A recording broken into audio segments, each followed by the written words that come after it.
কর্মীরা যখন কাজ করে তাদের জন্য কর্মপরিবেশটা অতটা অনুকূলে থাকে না। অনেক সময় বাচ্চারা, তাদের বাচ্চা থাকে, তারা হয়তো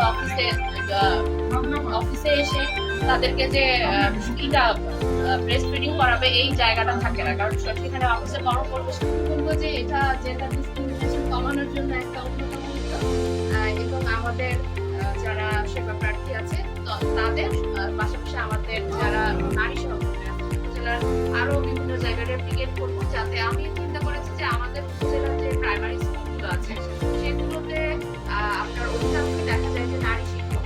তা আমি চিন্তা করেছি যে আমি অনেকের সাথে কথা বলেছি যে আমাদের উপজেলায় যদি আমরা প্রাইমারি বেসিসে কয়েকটা স্কুল করে সেখানে বাচ্চাদের জন্য একটা খেলার জায়গা করানো, তাহলে আমাদের উপজেলার নারী শিক্ষক যারা তারা, কারণ প্রাইমারি স্কুলগুলোতে দেখা যায় সেজন্য আমি ধন্যবাদ জানাচ্ছি যে এসিল্যান্ড আমাদের সহকর্মী হিসেবে আমাদের পৌরসভার পিয়নো এবং আমাদের এক্সেন সাহেব সবাই মিলে এই উদ্যোগটা নিয়েছে।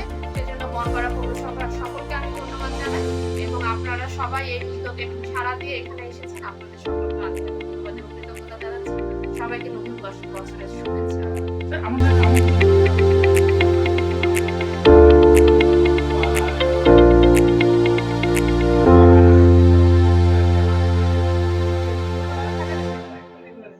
কতদিন বয়স হলো?